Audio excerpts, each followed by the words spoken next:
Hello, Rachel. Hi, Ryan. How are you? Oh, we both were going to ask, how are you at the same time? And do we have the same response? 3, 2, 1, good. No, Rachel didn't say it. No, I didn't play along. You didn't play along, and that is why we are here, to not play along. We're not going to play along with the party line. No. That's why we're Podcast, because we are rebellious, we are rambunctious, we are another word that starts with R. I don't know. Do you have a R word that you want to use here, Rachel? Radical? That's it. That's the R word Rachel used. But no, we are, in fact, a podcast of a husband and wife team who watch episodes of television one at a time and review them. And I am doing good. But Rachel, how are you doing? You didn't give us a real answer there. You stole. All right. She's doing all right, everyone. She's all the way to the right, and I'm all the way to the left, and perhaps by the end of this, we will meet in the middle. And what are we doing here on Yum Yum Podcast other than just watching episodes of science fiction television? Well, we're also talking about those episodes. That's it. And we have gone through a whole array of them. We have covered Star Trek Discovery. That's where the name comes from. Yum Yum Podcast was a line of dialogue that we found to be... Yum Yum Podcast was a line of dialogue. Did you know? Yeah, that's it. She actually said that in the episode. Go back and watch it. It's been a few years since you've watched that episode. She actually says Commander Nandi, who's played by a Canadian actress, which means she may appear in the Expanse at some point.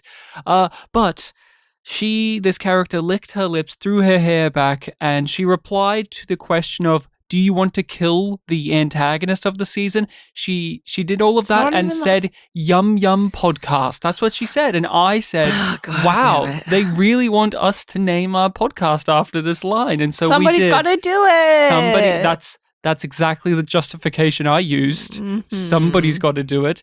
And we went through Babylon 5, Space Above and Beyond. And why we started our discovery. And that's a part of why we're also on our journey now, in which we are first-time viewers, first-time watchers, first-time talking. We got to watch The Expanse. About The Expanse. It's been why on not make it content? Why not go through it and document our experiences with it? Let's explore The Expanse, see what all of the hubbub is about, because we hadn't really consumed it before, but we knew the word of mouth. Heck, even when we covered stuff like Star Trek Discovery, there were actors in it that were noted for being in this series. And because there were comments that were like, if you don't like this, you may like this from The Expanse. And so we are here to really wrestle around in the mud, find out who's the winner, who's the loser here of more modern science fiction television.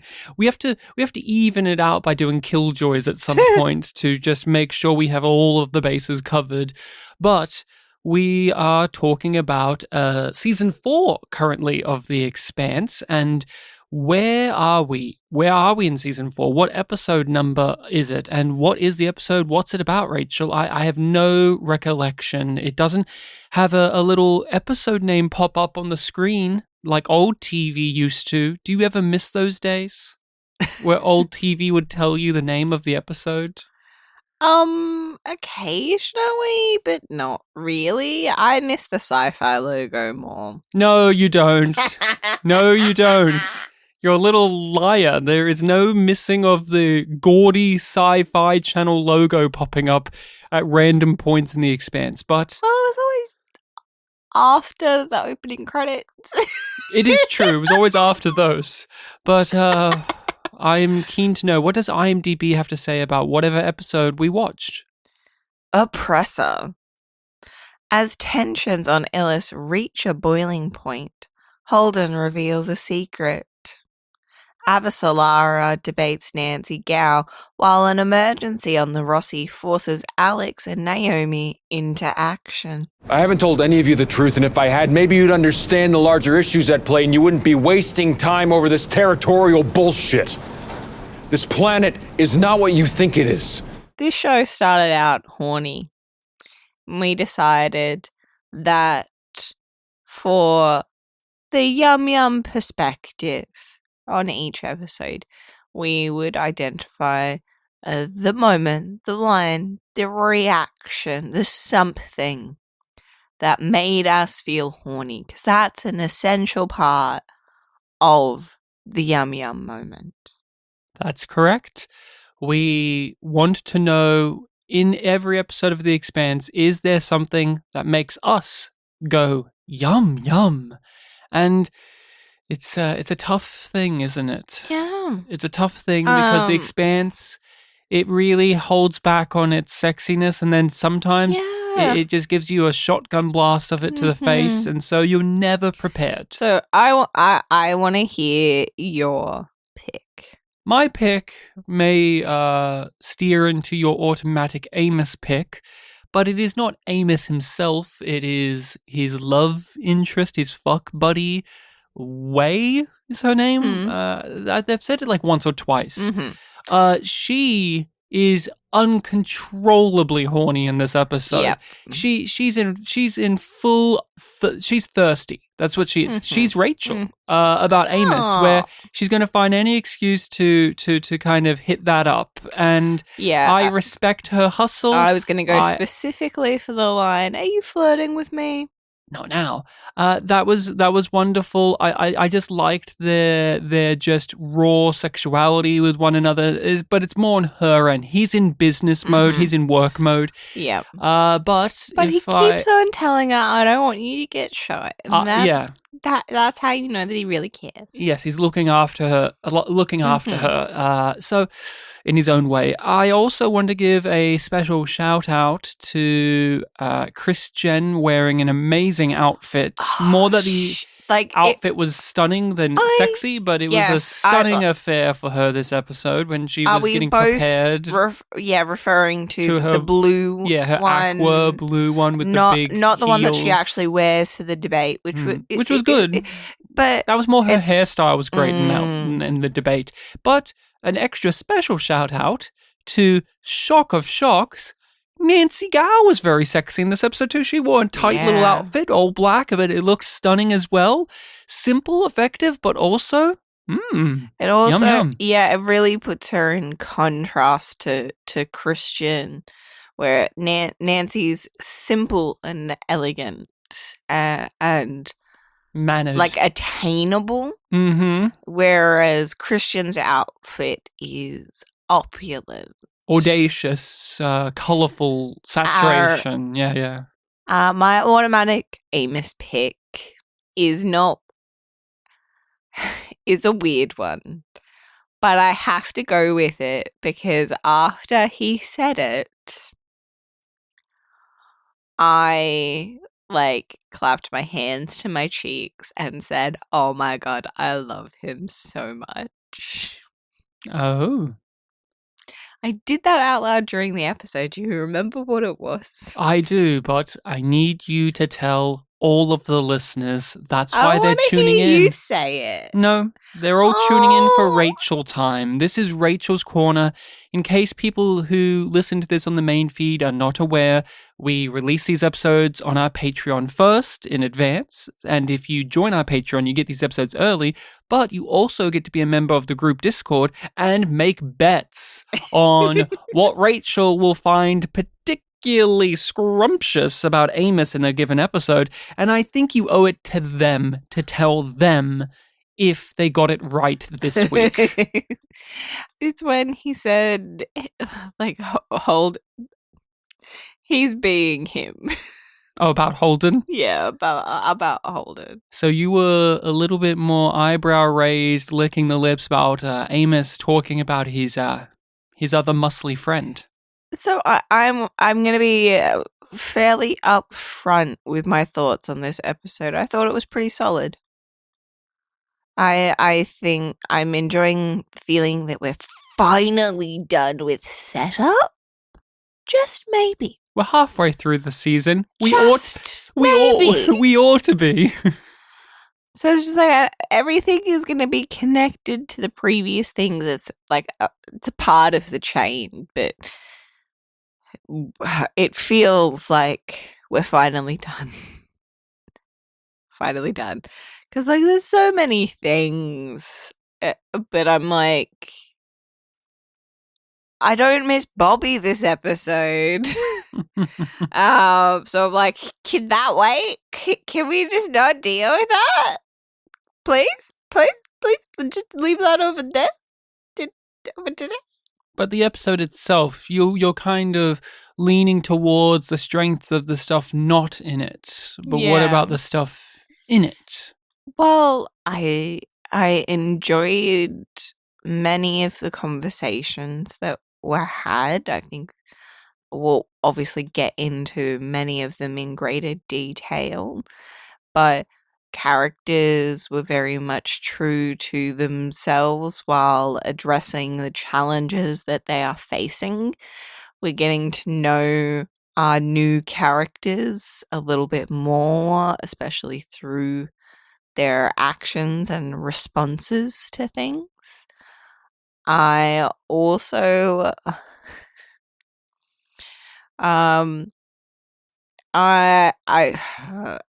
don't enjoy the fact that they seem to be setting up that Lucia's marriage isn't as strong. So maybe Alex has a shot there. No, don't say it. Don't say it, Rachel. I don't like it, but Don't. that's what I'm reading into it. And Please don't do that's it. I don't really want I don't really want to say anything more because I don't want to risk it being true. Hey, it's better than if he got with the daughter, which I wouldn't be shocked by with him. Yucky, but indeedy. Now, yeah. There was one other thing that I wanted to mention in the overall thoughts, which is I feel like they've gotten to a really strong point with the balance of the plots with this episode. That's a way to look at things, because one of the major positives in my mind with this episode was that they kept it simple, relatively speaking. Mm-hmm. I did not miss Bobby. I did not miss Drummer and the OPA and Marco, although those are stories I'm enjoying more in this season. I think keeping it to where it is at, with cutting from Illis to Earth, made those places, those stories, those conflicts feel worth being about, when in other discussions, they're the least interesting things to me. Like, everything on Illis I find to be pretty bulk, just you get it, you consume it, it's oatmeal. It's not really exciting. And everything with Christian I have found to be fairly underdeveloped or half-baked. But with an episode like this, where we are just really on the track of those two things, it's giving them more details, more things to play with. But overall, I enjoyed this episode. I found it to be, again, an improvement. It's stepping up its quality. It's getting familiar. Rushed. Yeah, it feels fleshed out, which is the way that I sort of read what you were just explaining. It doesn't feel rushed, and it doesn't feel like it's wasting time either. I like this episode overall. I do have some things that I'm not a fan of. It's not There's perfect. Certain plot beats and or stuff that they're setting up in the future that I found extremely clunky, or just ham-fisted, or just plain old shoved in there for the sake of, we need to in this story. It's to like, okay, we've get got this point across. We need to get to this point in 3 episodes' time, so we've got to have this now, so that we can do this, so that can happen.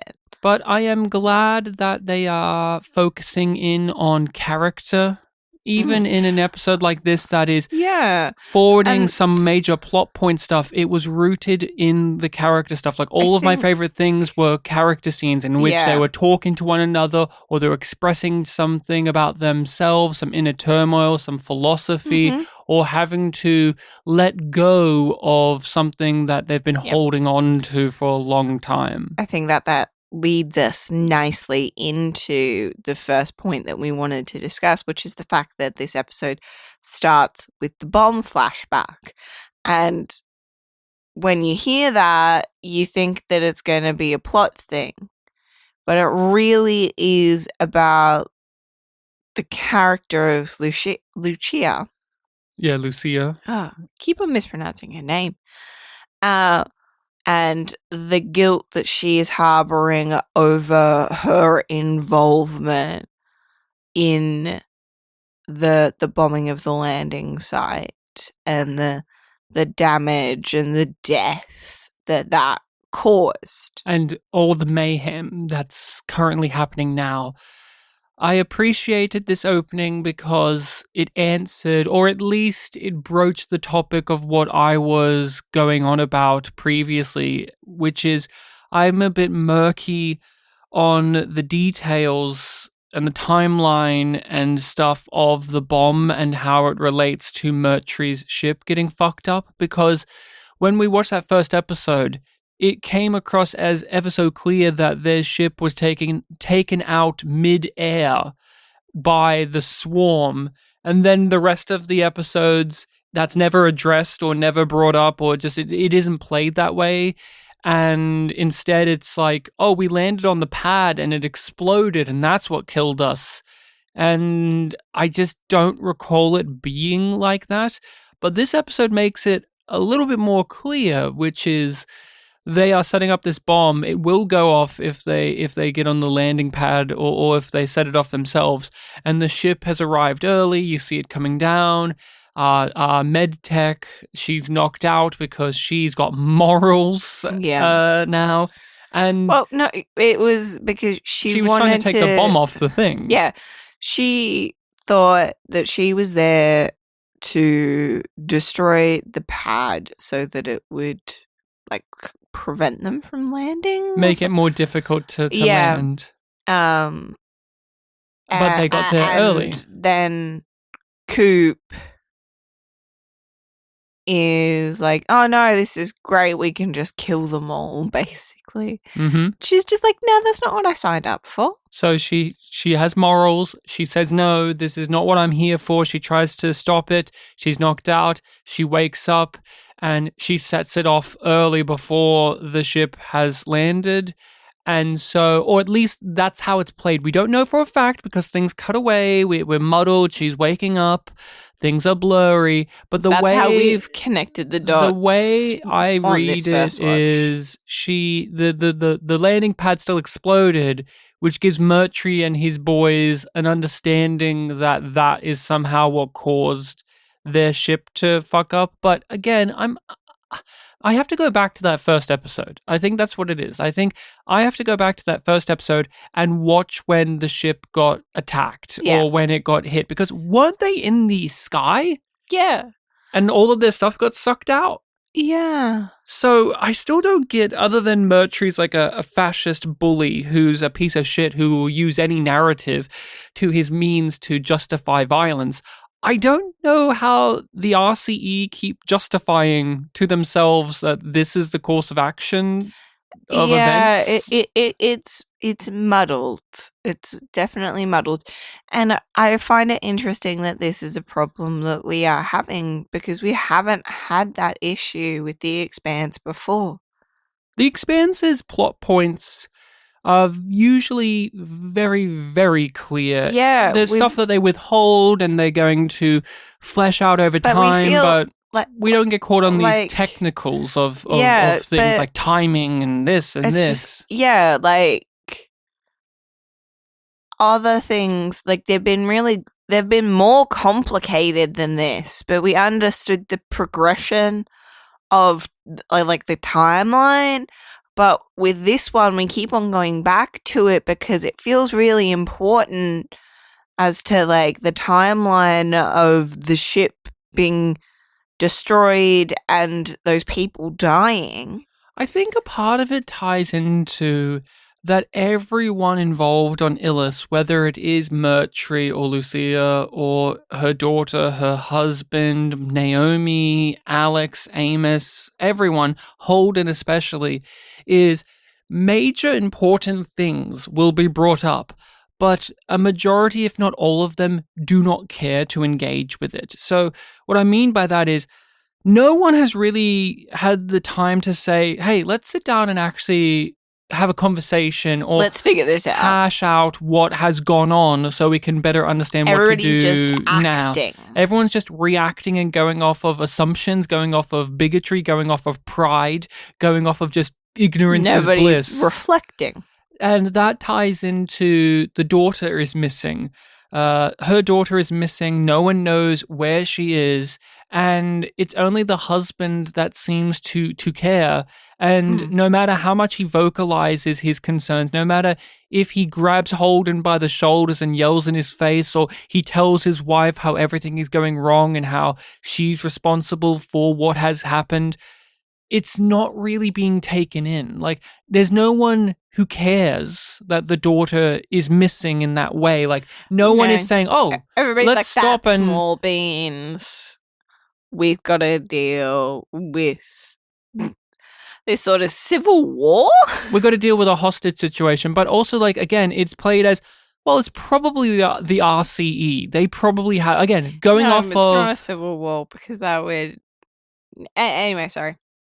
But yeah, the point being is the daughter is missing, and it's just a catalyst of what is typically happening here in the colony, which is something bad happens. No one has a clear enough head to really go through the process of fixing the problem, solving the problem, interrogating how it began or anything. They're just jumping to the conclusions that this person did it, so fuck them, or these people don't care, so fuck them, or I'm just going to go out like this. And that's everyone in this plot. Like, how weird was it, but in a good way, that Holden throughout this entire season keeps getting presented problems that he could easily resolve with his authority, and he just brushes it off. Like with the daughter, he's about that, and he just doesn't give a fuck. No. He's too busy doing, honestly, bullshit. Yeah. Like, he's just doing bullshit. Sorry, I just want to note how funny I find it, because I just realized that you're talking about how everybody's dismissive of the daughter being missing, and then I accidentally fell into that trap myself. Because it's just a minor thing in this story. We don't know that daughter character very well, and so you want to leap into the big thing. It is a bit of a setup because, like, we assume that Murtry has her because he said those things before, like, they got to the Rossi. Do we assume that she's run off because we also know that is something that she does? She does. Like, she wants to leave the planet. Yeah. So my sort of half-baked theory is that she hid on the Rossi. Oh, I thought that they would be able to detect that, but my assumption. Why would they be looking? Because they know she's missing. No, but Alex and Naomi don't. Yes, they do, because they're talking to Lucia during this episode about her responsibility and so on. But for the majority of it, they don't. I assume, and maybe this is more for predictions, she's in the ruins. That's my basics of I'll hide in the weird alien ruins because I'm a stupid child. But I want to know. I want to investigate. You hit the nail on the head. The bomb flashback, the daughter being missing, these serve to make us talk about like plot stuff and future details, but they're really in aid of what's important, which is to deepen our characters, to flesh them out, to give them autonomy, give them free will, give them agency, give them points of view, give them philosophies, give them an emotional core. So these belters on the planet, we haven't really got to know them too strongly, too well, and outside of like what their function is in the story, show is really or their focusing. role. Like a lot of this episode is fleshing out Lucia. Ugh. Why can I not say that name? I don't know, and you'll never be able to say it. Rachel does this on the occasion where it's decided in the mouth. I'll never say that a character's name correctly, and we'll have to just soldier on through. Call her Lucy for the time being, because you're not getting it. But we learn more about her. Sure, Elle from Death Note. I want to tell you I'm Elle. She gets the phone call from her husband, and he's very angry, like immediately angry. He tells Alex basically to go fuck himself, which Good. Good job. Thumbs up. That's how you endear us to a character. Have them piss on Alex's face, because Alex is just great as a punching bag. He's a great character to just use and abuse, because he's a piece of shit in a lot of ways, not all the ways.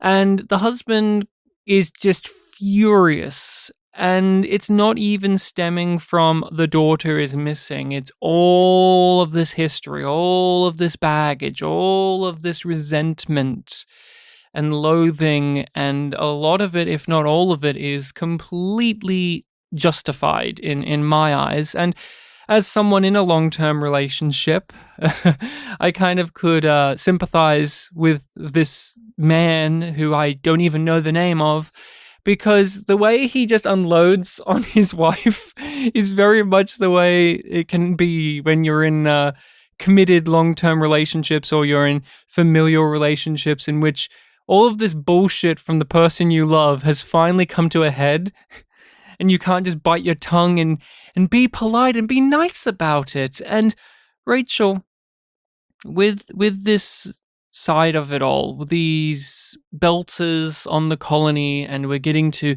humanize them, to learn more about them, to have episodes like this dedicated to their lives. This is what it is. It's dedicated to a domestic dispute that's heightened because of the sci-fi and the terrorism and all of that. But what were the beats of this, or the moments of this that connected or resonated with you, especially because season 4 has been a pretty distant and cold experience thus far? It's refreshing because I've missed this. I like this stuff about the Expanse, so it's good to be back.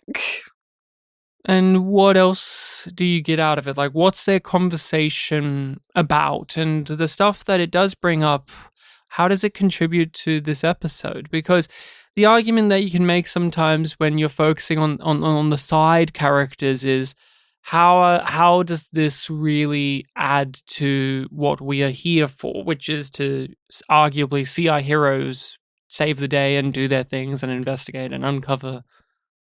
Well, it ties into something that you have down for us to talk about later.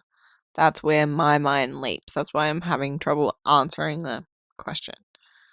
So do you want me to go there? Or Sure, because this episode with this character, with Lucia and her husband, is dealing with someone else on the ship, on the Rocinante, and just the overwhelming thing of guilt, responsibility, sadness. Like, do you hold her responsible? Do you hold her accountable? Do you blame her? Oh, she holds part of the blame.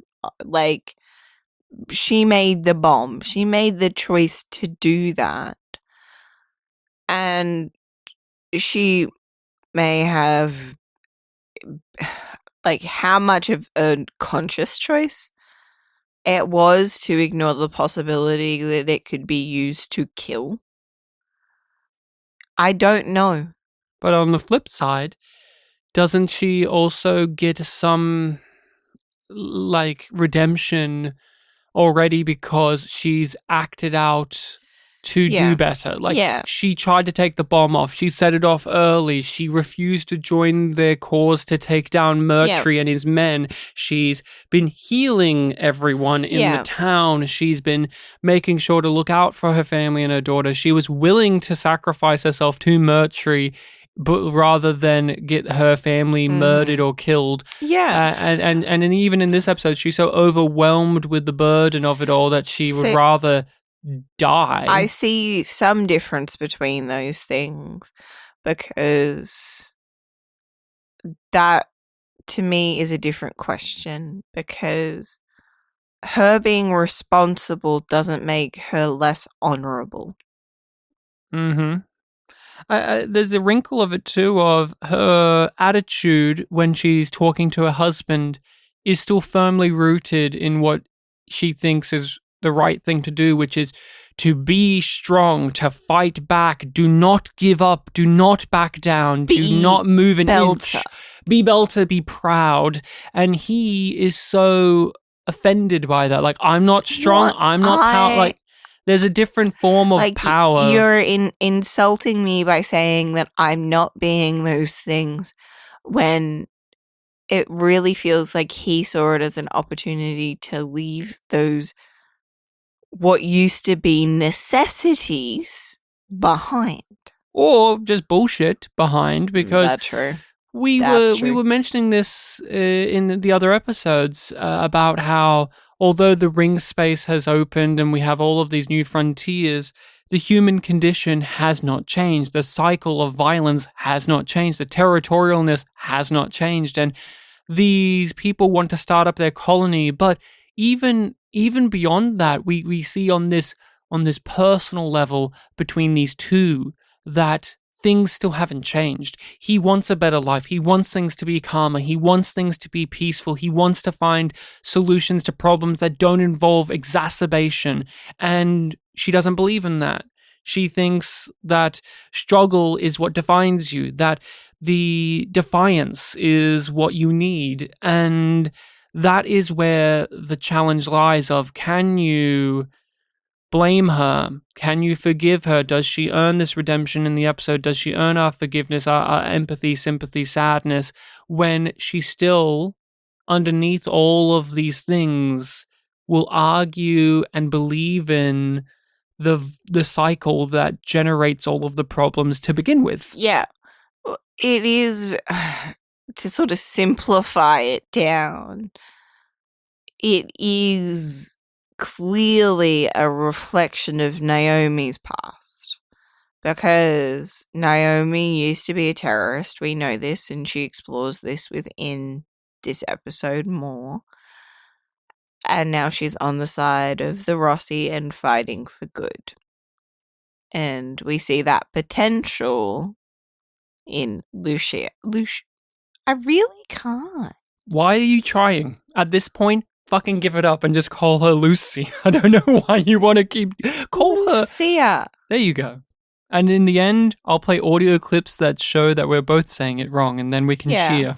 This show is unfair because every character pronounces things differently to one another, and it makes it challenging to say characters or ships or planets' names correctly such a because simple name, and like I just keep on, like I'm too in my head about it. And like you pointed out that I've done this before. I feel really bad when I do this when it's like a kid that I'm teaching and it's their name and I keep on saying it wrong.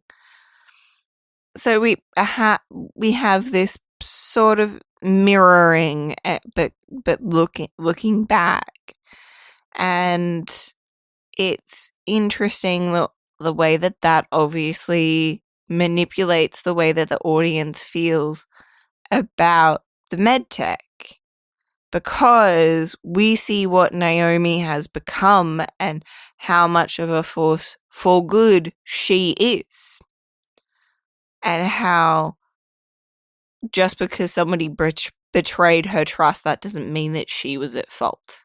And it doesn't mean that she's not deserving. But it doesn't mean that she's not responsible at all. But her story that she goes through, again, is furthering what we've heard in the past. Literally in the previous episode, Marco told his version of the story. He told his events, but he framed it as her weakness, her betrayal, her lacking. She's not a fighter. And we hear again from her about the betrayal, the misdeeds, the ownership of it, and how it tormented her so much that she felt like this woman here does, where I do not deserve to live. Yep. I do not deserve it. It's this form of survivor's when she says, guilt. I can't even die right. Mm-hmm. Oh. And it's a survivor's guilt. It's this thing of, I can't believe that I've managed to get away with something so irredeemable. But Naomi has gone on. She has found a new family. She has found a new cause, a new purpose, and she feels alive. And Lucia says, I haven't felt that in years. That's the thing that really broke me. I loved that line. I loved that the delivery. They're letting these actors until I thought of the implications for Alex. Yes, but they're letting these actors really shine, and the mirroring here, but also Lucia's stuff and Naomi's stuff bleeds into Holden too. Like that's what I really love about this episode is they are, although as I was saying up top, keeping it simple, they aren't slouching. They are finding ways of connecting these things together and taking those extra steps and making them just keep going and going and going into the other elements of the story. Like weaving things together. Yeah, Naomi's relationship with everyone in this episode is strengthened, even if she's not physically in the same space as them. No, and also, there's some just acting stuff that I really appreciated from Naomi, which, like, it's just a small moment, but she seems so happy and relaxed floating around in 0G on the Rossi, because it's just like, this is what I'm good at, and she's not in pain anymore. I love this Naomi. I don't like Naomi when she is suddenly made to be the instigator of problems. I love this Naomi, the one that you can have as someone in your corner, someone that you can trustworthy. She can have the pain, she can have the turmoil, she can be a fuck up, but I don't need that to be displayed the way that they do it at times. This is the quintessential version of Naomi that I really like. This actress gets to play all of the range of things. She's fun, she's adventurous, she's sad, she's scared, she's filled with wisdom and perspective and insight. I have a family now. Certainly not one I would have expected, but I love them. And they love me. And I have a life that I like living. I haven't had that. Not in years. Alex is in top form in this. He's being charming, he's being funny, he's being likable, he's being a dork. But then when the shit hits the fan, he jumps straight into action, and he admits he doesn't know what the fuck he's doing. I don't know. I've never had to do this before, because they have to start like operating on her because she's bleeding inside, and he's having to shove stuff in her, and he's having to just rely on her to tell him what to do because he has no clue. But she's not going to tell him because she doesn't think she deserves to live. And as a problem for our characters to solve, our characters to be in, this is actually one of my favorites. I think the Rocinante has been in, because it's nail-biting stuff. It's grounded in emotion that we can... deeply personal and intimate, and it's something that feels universal in terms of the fact that, like, this problem can happen now. It can it's happened in the past. It will happen in the future. And like, we are all, like, humanity somewhere, sometime is always going to be confronted with this. And I'm also a sucker for someone, in this case, I guess in a medical realm, of having to solve a problem they don't know how, and the person who does know how is the one that's in danger and or incapable of giving the advice. And in this one, she is refusing to give the advice until Alex just hits her with the cold water. Like, I'm way more familiar with that trope. I see it a lot more with the amount of Grey's Anatomy that I have watched. But it's like I'm saying, it's a classic. It's a classic. But it felt unique. It felt fresh. It felt deliberate, not trite.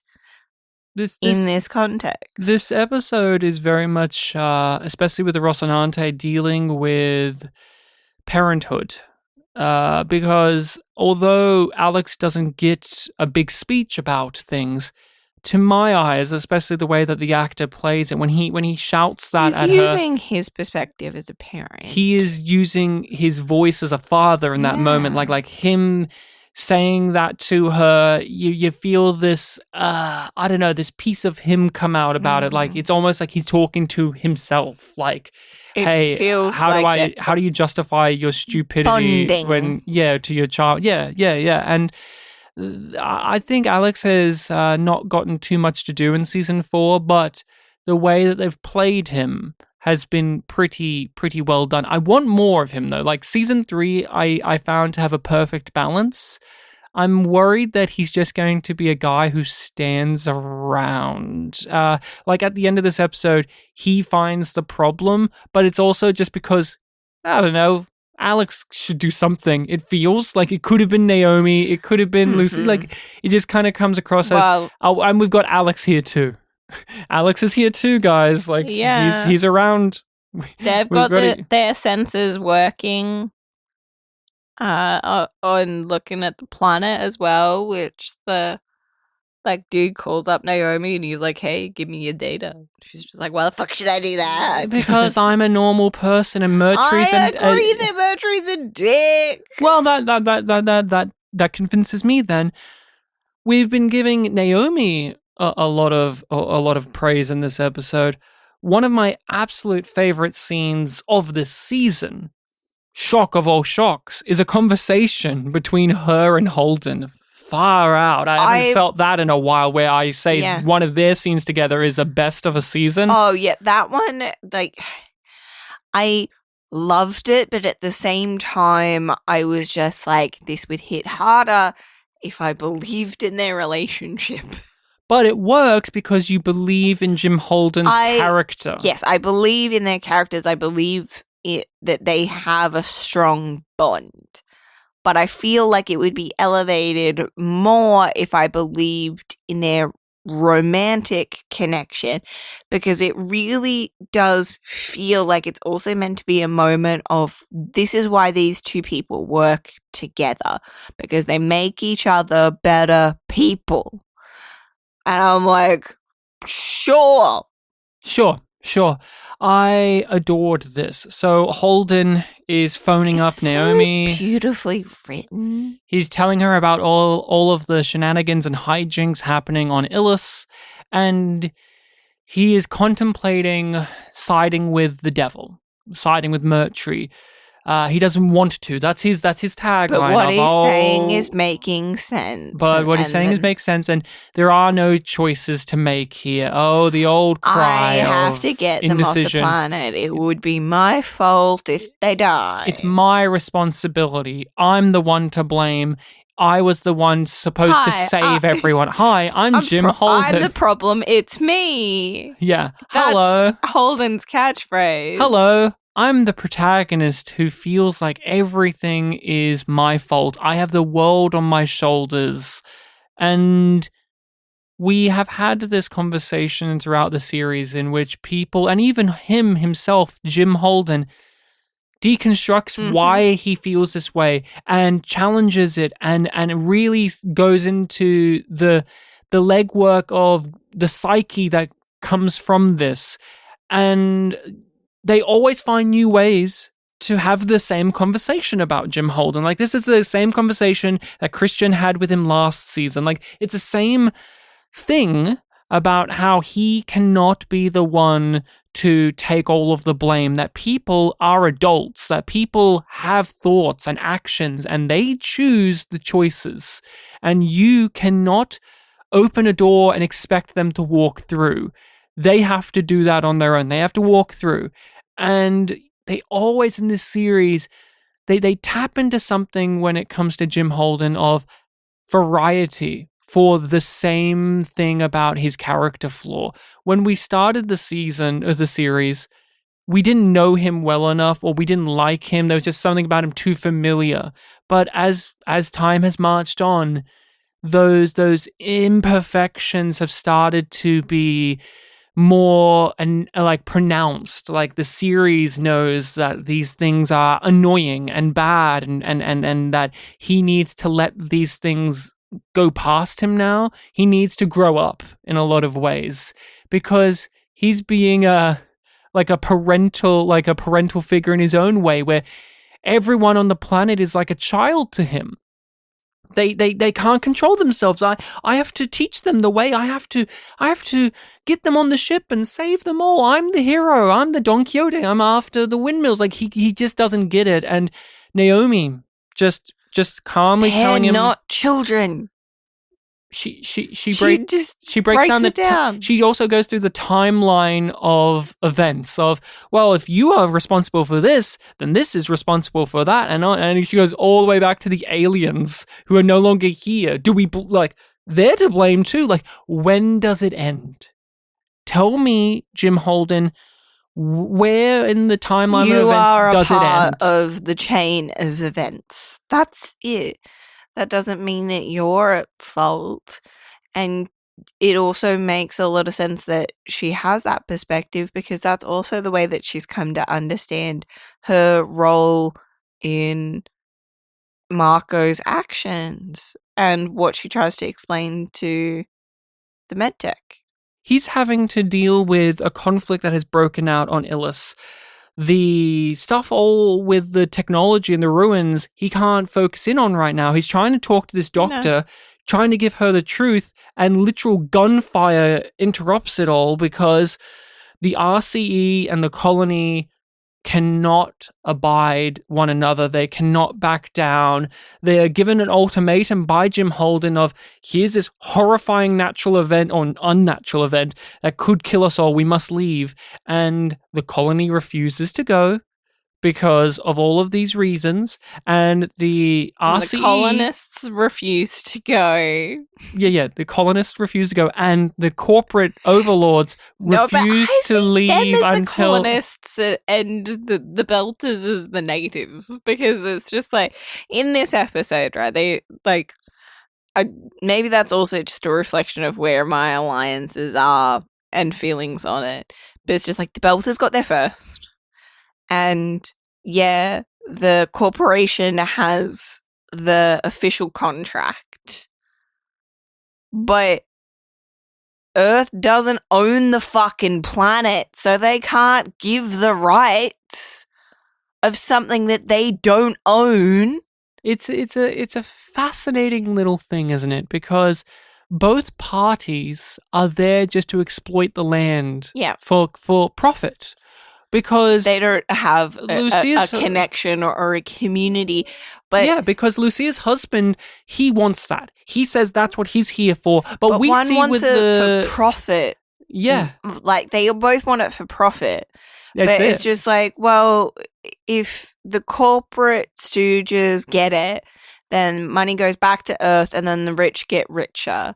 Whereas if the Belters get it, they might actually be able to do something good with it, or they might not, because the OPA is still in charge. Look at Marco. He uses that as his justification of, let's line our pockets so that we can make the belt the paradise it was supposed to be. But look at that guy for 1 single second.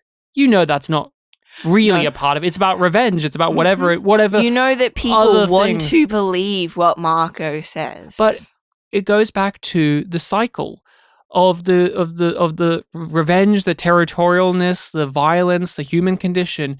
Jim Holden is so pissed off with everyone in this episode because we're pissing over the same old shit again. And same with Lucia's husband. But the Belters, you call them the natives, but they're just profiteers as well. They're just profiteers, but like... They came here because it was filled with lithium. That's why they're here. No, I thought that's that one of the major didn't. reasons. That's one of the major reasons that they're still here is... Oh, yeah, the but I thought Belter that in charge is like, why would we give up that? Yeah.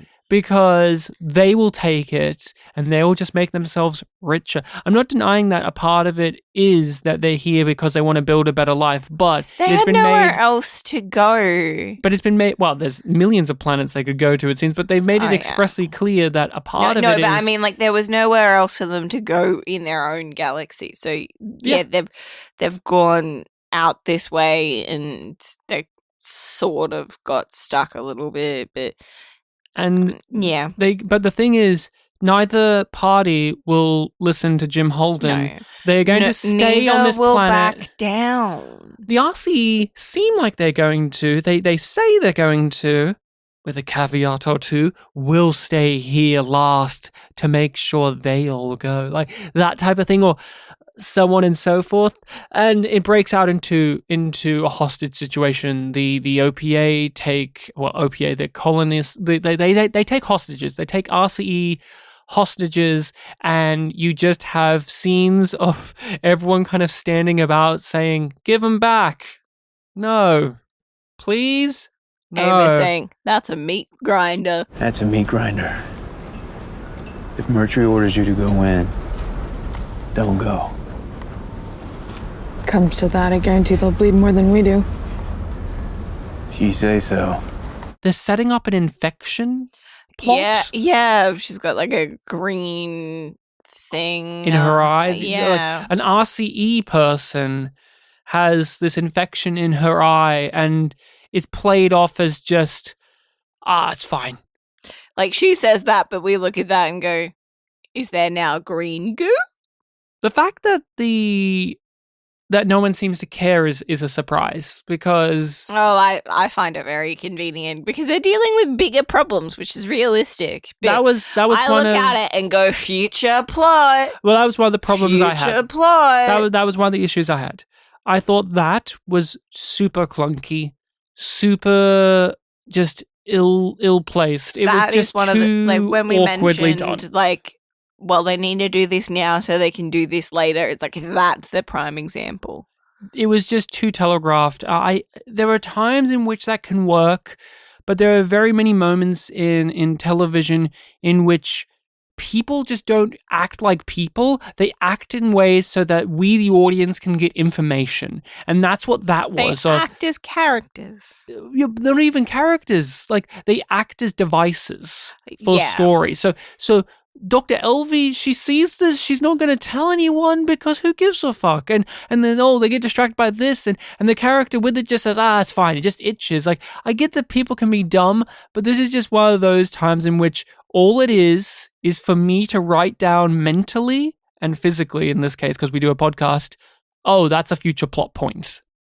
Instead of feeling organic to the plot, like everything else feels so organic to the plot on Illis, like how they tie in the ruins and how this is justifying this character's actions and these people don't care, and the hostage situation over there and the lithium deposit, like on and on we go. It all feels like of a piece. Like the daughter's missing, and no one seems to be really aggravated by that other than one man, and Jim Holden trying to de-escalate the violence and de-escalate everything, but no one trusts him because he's been doing stuff on his own, and even the nice scientist is grilling his ass for keeping secrets and being at the center of every problem that's happened on the planet, like on a global scale.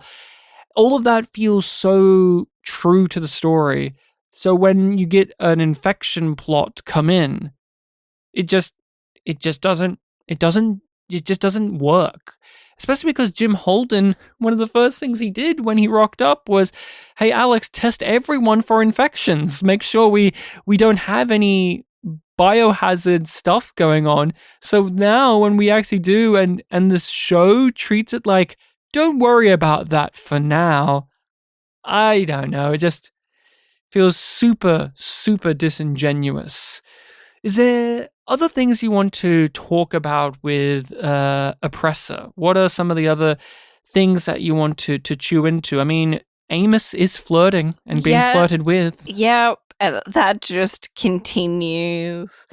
And they keep on having banter. I enjoy it. But I'm like, I don't see you getting out alive. I just don't see it. Do you not think she will I think wake up? I think she will. But I think that Mercury will kill her for it. I'm not too sure. That's my feeling. Like, objectively, I'm not certain. Like, it doesn't feel like that's set in stone, like that's what they're moving towards. But that would be the obvious thing obvious thing for them to do. So that's why I'm like, maybe that'll happen, maybe it won't. But I do kind of hope that we get a little bit more detail of how Murtry saved her. Or why their relationship is as strong as it is, because Murtry wasn't even supposed to be the guy in charge. That guy died on the ship.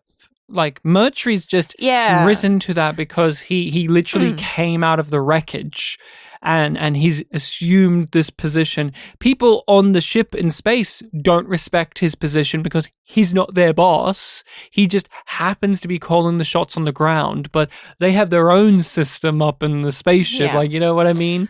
They're separate. Because Murtry's got a cult of personality and has instilled that in her. That's how it feels, because she is sadly falling into the fascist belief of like orders. You got to follow the orders and don't question it. And if he'd saved her before they landed on the planet, or is she referring to? I don't know that instant. Well, I assumed. I don't know, honestly, but that like I just want that little box ticked in my brain. I like the Amos banter with this person. I think that the actors have good chemistry. The characters have good chemistry as well as the performers. The story with her of being moralized to by Amos of all people is really fun, because Amos used to be the one that people would do this to. People would always come up to Amos, even last season, like with Anna, and give him these little life lessons, to give him these little pushes in directions that are more in the alignment of good. And now he is doing that to someone who isn't picking it up quite clearly.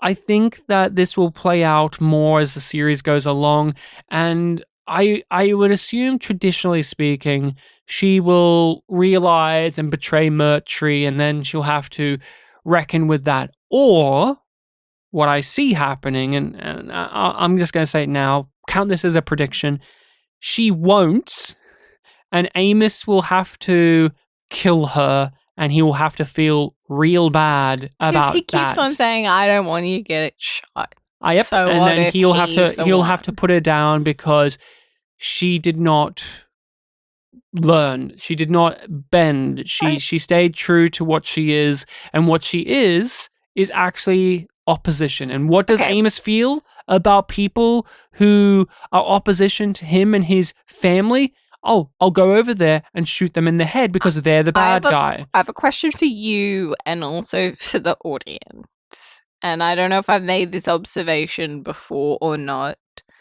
but it feels like the more we like an episode, the harder we find it to keep our predictions to the very end section. It depends, because there are episodes in which I don't like, but they are there just as cannon fodder for predictions. We've had that a lot with season 4, and thus they were less interesting to talk about. But the stuff to predict is so, for the majority, woven in to the emotional, the personal, and just the interesting scenes of this episode that it's hard not to just bring it up in natural conversation. Murtry is a piece of shit, and I laughed. Oh man, I laughed so hard when Burn Gorman in his villainous accent, which has changed throughout the season, by the way. That accent has just gone full British.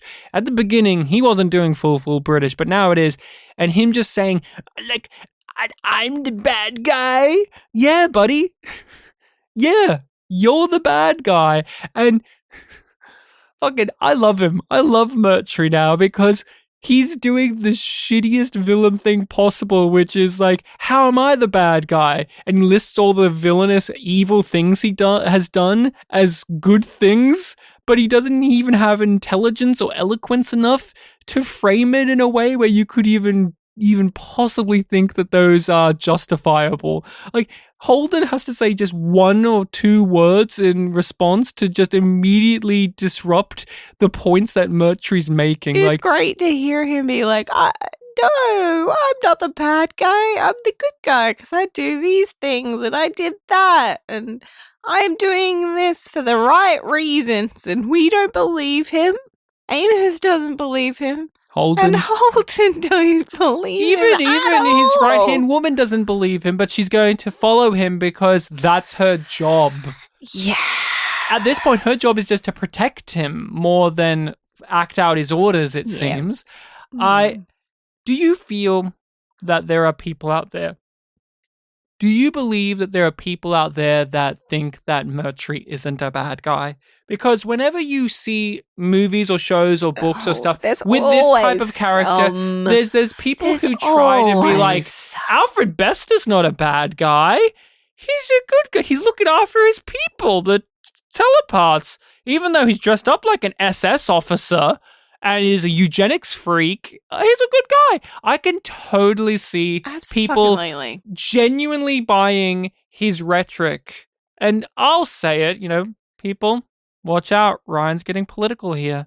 A lot of his speechifying in this episode, you see as like fascist talking points, right? But it really drew me back to the early to mid 2000s, the post 9/11 scare, the we don't negotiate with terrorists, the war on terror attitude, the George Bush attitude, the John Howard attitude, like that type of thing, where we will crush them. But we're the good guys, even if we do these things that seem self-motivated and driven, because look at this. Look what they did. They're terrorists. They don't deserve justice. So, like, the colony's arguing that the whole time of, like, they haven't dealt with this in any legal fashion. They haven't presented evidence. They haven't gave us charges. I'll see it at your murder trial. That's it. Because Murtry hasn't gone about it in any normal way. He just goes like, I shot them because they were bad. Like Amos, they're a bad guy. So I went over and shot them in the face. So I'm currently in the correct here. I'm on the side of good. How could I be bad? They were bad, so I took care of them. And I will make sure to take care of myself by, on the side, on the DL, phoning up my ship to make one of my shuttles a bomb.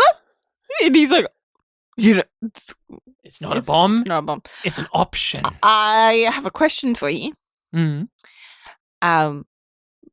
Do you think his plan is to use it as an excuse for why he needs to stay on the planet?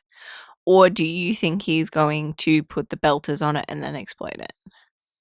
I honestly thought he's going to use it as a means to keep everyone on the planet. Yeah, but he wants to kill those belters. Yeah, that's the reason, though. I think he wants to round them up. Yeah, see, I was thinking as he's going to round them up and put them on the shuttle, say that they're going to go together, maybe, and then blow it up. That's always a way to do it. We've seen this show have factions use such dirty tricks. And hell, that even goes into what's in Christian's story in a way, because with her on Earth, she's getting ready for the debate. She's being taught how to come across as personable. They're trying to help. Caring matriarch. It's an election debate. They just want you to play the game. Fuck. It is interesting because a part of what we know about Christian is that she knows the game of politics very, very well. But she is used to doing it in private, where she controls the rules. And the debate is basically the opposite of that. Mm-hmm. And we don't know how she's going to go. And in her training, it is not going well because she doesn't adapt. She No. refuses to change or she is to learn from too others. strong-willed to go, maybe what I'm doing is not working, because she's gotten so far, which is why when she answers the question about Eros, it's so strong. Mhm. It's so strong because she has proof that what she did worked, and she believes in herself, and she can get that answer straight out there. But as soon as it's about adapting to the future, her answer is less than satisfactory. I don't know how to, like, Brian George is sorely missed, is what I'll say. Yes, still. I thought we weren't going to say that anymore because it goes without saying. I hated the Christian story in this one because of the husband character. What should be more of a nuanced, He gives the vibe layered, of political aid rather than a husband.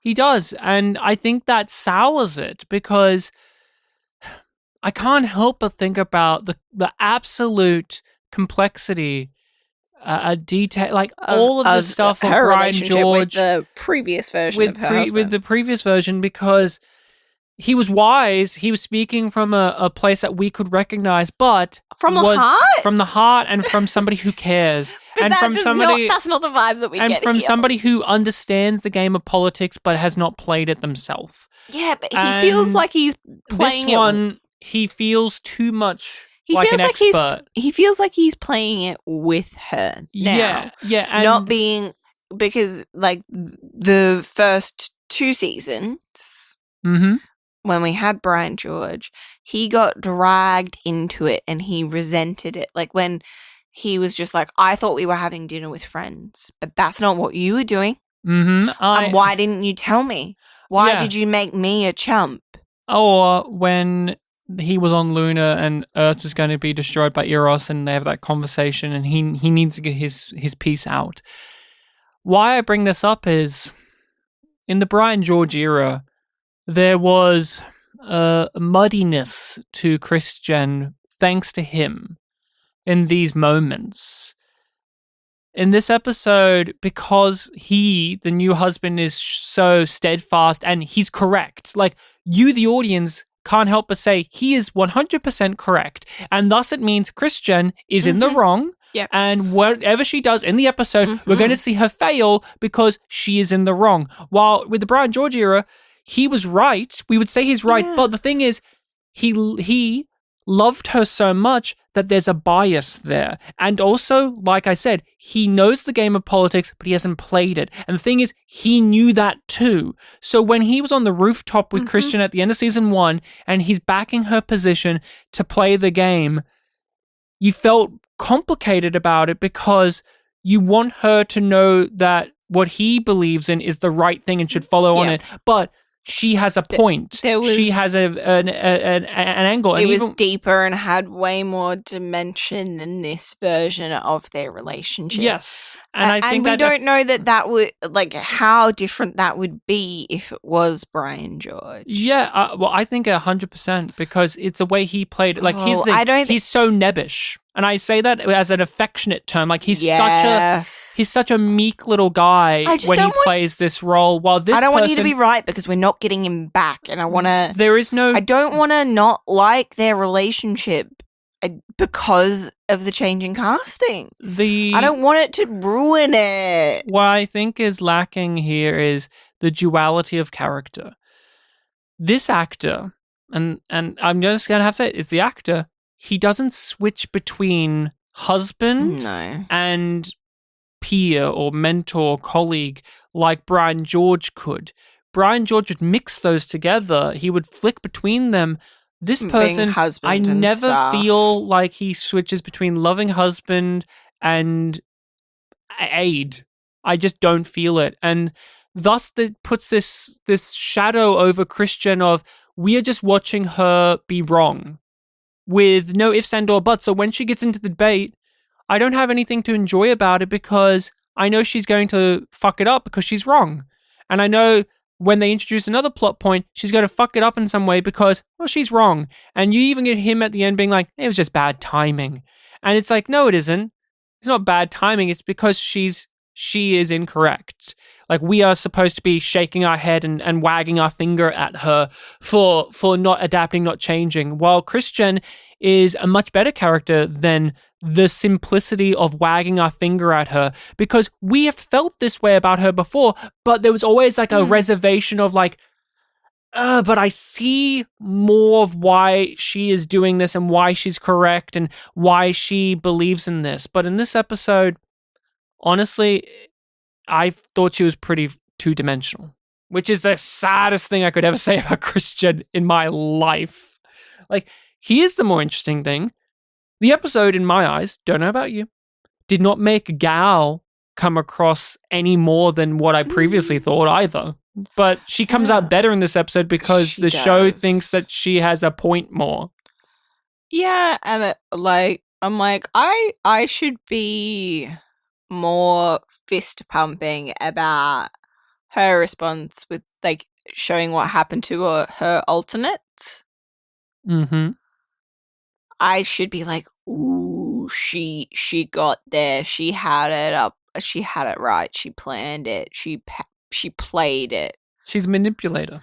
But instead I'm like, well, yeah, I was waiting for there to be something The fact like the fact that Christian didn't even think about that was shocking with how things have played out. Like, I'm not saying like that isn't impossible, but with this episode, this story in particular, I'm shocked. I'm like literally drawing the floor about how much I don't enjoy this stuff. She set up Nancy for that moment perfectly. Perfectly. This episode did nothing to make Nancy Gal's position have any more to it. No. It's not as if when she did her big speech where she is winning the crowd, it didn't make me feel any more about what I had previously. You know what I did enjoy about that debate though? Was the explanation of how it worked and the integration of technology. That was cute. That was a really nice world building moment that, you know, like we're reminded of how the world is divided up and that they've got the screen and they've got like the process of question selection, and it feels very familiar but still elevated to that sci-fi level. And I was just like, this is part of what makes The Expanse have a solid world is these things. She doesn't know how to answer the question about changing the establishment to improve things. She knows how to answer the questions about maintaining it. Yeah. When she was asked about like the Eros stuff, she knew how to answer that because the be all and end all is it saved us. Yeah, saved us. So. She is experienced in maintaining the status quo because that is the politics that she knows. Preservation.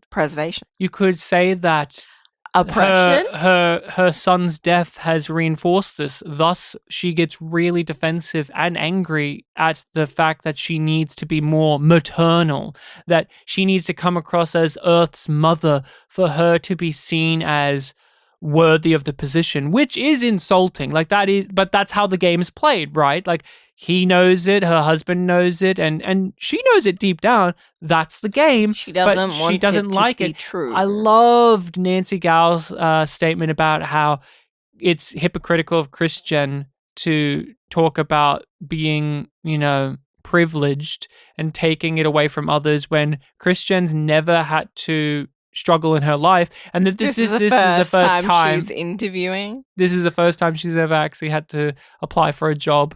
So let's all look at that, everyone. And then suddenly, and this is another one, I did not like this either. I thought this was extremely this forced. Felt, yeah, that moment where she gets whisked away and taken to like the version of Air Force One and off the fucking planet. It's just like, oh, okay, so we're in the last 10 or so minutes of this episode. We're setting up. Okay. 3, 2, 1. okay, what disaster is coming for you? Great. Unexpected disaster. And it's a trolley problem. Oh, do I do this? But if I do this, and it's wrong. No matter what I do, it's wrong. I must make the ultimate choice. I'm the leader, and I'm the one who makes these calls, and it's going to look bad. It's bad timing. I thought it was bad timing on the writing part because, again, it could happen to anyone. To me, I don't give a shit about this because it looks too much of what it is in my eyes, which is this is a reinforcement of why Christian is on the wrong path, that she needs to be questioned, and for why her leadership is in jeopardy. We can't just have it be the debate doesn't go well for her. No, suddenly we need to throw some problem at her and she makes a call, and it's going to be one in which Nancy Gow can profit off of it for herself, to angle it for herself. And you are supposed to feel icky about Christian because suddenly she had to make a choice about pushing the button or not to kill people, to save people. And she trusts the tech, which says that it's the ship that was meant to have been destroyed, more than she trusts the audio message of the people. And it's not even about if she's right or wrong. I just thought that this, and I know it's supposed to be like a sudden, out of the blue, what do you do? Like, oh, the chaos of leadership, but it literally interrupts the debate, and it just hammers in this point that the season is firmly making. And I'll say it too, I don't bring it up all that often, but Battlestar Galactica did this in its first proper episode, 33. The, oh no, a ship has gone out of control. We don't know if there are people on board and we have to make the ultimate decision to destroy it or not. That is still striking to me. Like, that's one where I actually don't know how I feel. Like, did they do the right thing or not? Even if they did, how does it affect the characters, the toll, the psyche? It was like a whole stretch of an episode. This is like 2 seconds, and to me, it just feels like the writers using another way to wag their finger at a character. And it's like, we're not going to... I don't trust that this is going to be unpacked in an interesting way either, because so much of the Christian stuff this season has been flat, and then it's just like that is sort of a teaser, right? Of like, what are the consequences of this gonna be? And then, you know, we also have the full cliffhanger with an island exploding on New Terra or Illis. Alex just watches it explode on a screen. I'm sick of the cliffhanger endings in this season. I'm so sick of the what the fuck endings of this season. I'm sick of it. I miss the old days where... Every single one. I miss the old days where an episode would just suddenly end. It feels like it's just every single one they're doing. But the title of the episode is Oppressor, right? Yeah. And that's what they are making you feel or wonder about many characters in this. But when we're talking about Earth with Christian, is she a tyrant or is she an oppressor? Is she someone who we should critically look at more than we have previously? Because we like Christian. We think she's funny. We think she's wise. She does all of this stuff. But we know for a fact that that many of the things that she believes in and acts upon is that of a bad person, of someone corrupted, or someone who you could perceive as self-invested. That's why we really loved in season 1 her conversation with the Martian ambassador, and how he says, like, here's a story about your youth and how you would change the rules so that you could win. And we know, like, she wanted to round up every one of Mao's family and put them through the thing. And yet when Ehrenreich did that, it was brought up as a war crime. Like, it's been very much a frequent thing in this series to drop in that Christian, although we like her, doesn't mean she's good. But this season is very much leaning into that, I feel, of just like, hey, have you ever noticed that Christian, like Murtry, for instance, uses the fear of the past to justify why her position should remain as it is, the position of keeping the status quo as it is. But there is some grayness there because she's also advocating for like peace. Like she wants to form a stronger relationship with Mars. She wants to form so there's that kind of grayness. While Nancy Gao, she just kind of wants to run wild throughout the multiple galaxies for and the that- opportunity of it. That's more appealing because it's less reserved. We all know the system's broken. We all just want a chance. We aren't afraid to work hard. We aren't afraid to take risks. And with 1,300 new solar systems, we can provide that opportunity for everyone. Do you have a rating for Oppressor? This is a hard one, it feels, because we've had a lot to really sink our teeth into. We've had a lot to say and a lot more positives than we have in the last couple of episodes. Do I think that it's a great episode? No. Do I think that it's good? Maybe. Did I have fun with it? Yes. So it's a yum yum for me. Yum yum. It's a yum yum from me. Yum yum. It's not as good as the last episode, in my opinion, but yet it has better scenes. Like, isn't that weird? Like, it has better scenes, but is it a better episode? To me, this flows in a weird way. This is arguably a better episode, but I like the previous one more. It's such a strangeness, though, isn't it? Season 4. I'm.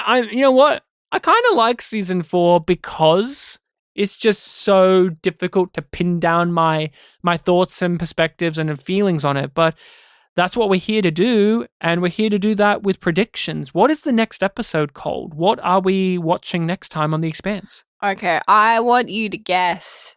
Does this episode keep the trend of one-word titles?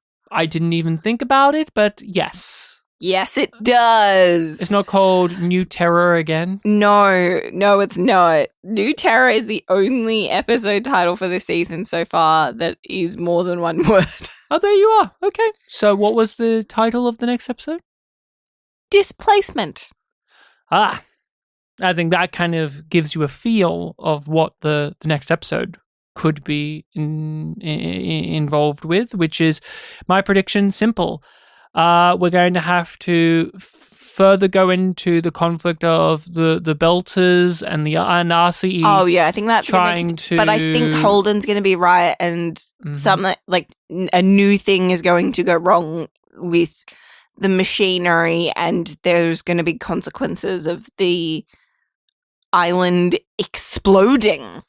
Yeah, I think it's a simple case of we're going to see that struggle go That'll on more definitely about be primary having focus. Their rights taken away, being displaced, being removed from the land because they feel like they are owed it, both parties, while Holden and the others are trying to calm everyone down and get them off the planet. Save their lives, because I don't think they're going to get off the planet in the season. I think the whole thing is there's going to be ways in which they stay there, and I keep banging on this drum, but I feel like the ultimate end point of this is they're going to have to seek shelter inside of those big alien ruins. Yeah. Thus, it pushes us to that point. Because another thing that was brought up in this episode that goes into my predictions is Holden feels at this point that Miller cannot be controlled. Like, even if I leave, that stuff will start to flick the switches. The thing, and like, it keep is activating continued and keep going. because. But why does he feel that way when he knows for a fact that Miller cannot operate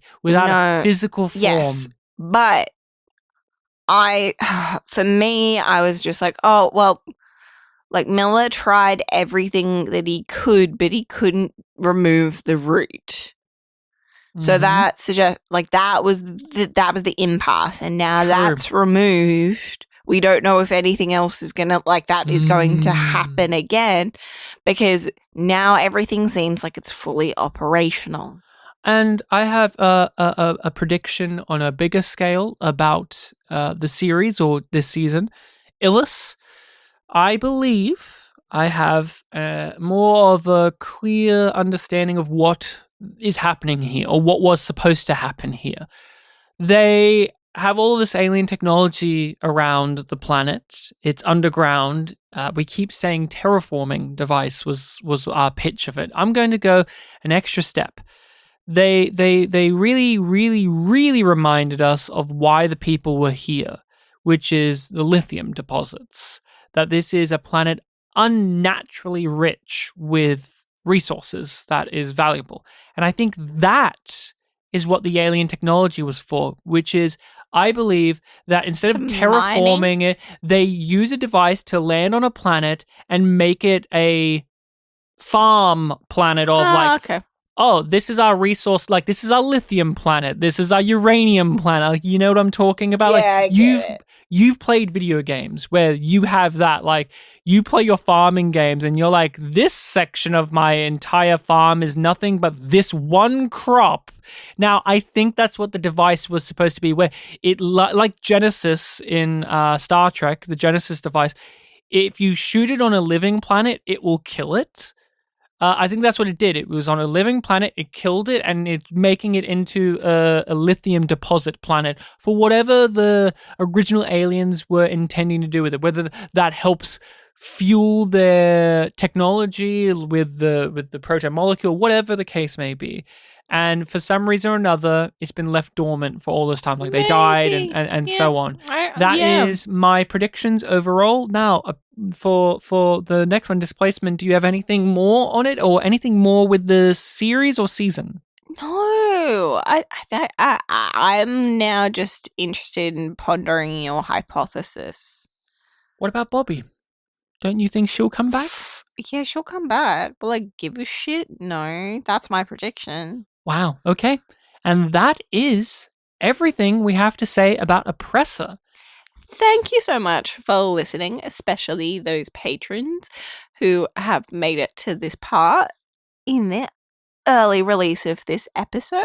That's correct. We release these episodes early on Patreon. So if you support the podcast, you get these early, as well as a whole slew of bonus content. And you get to join our group Discord, in which we chat about things, not just the Expanse, but we talk about TV shows, we're watching movies, games, and just what's happening in life. If you want to contact us more directly, you can email us over at yumyumpod@gmail.com. Yep. yumyumpod@gmail.com. All of this is in the description of our episode. Links to our various socials as well as that Patreon. We make it nice and convenient for you. We're on all of the podcasting sites. That includes YouTube. People, you should check out our YouTube channel. Our episodes are there, but also we have other things there, TV spots for shows that we've covered. We have interviews with people, and so you can get the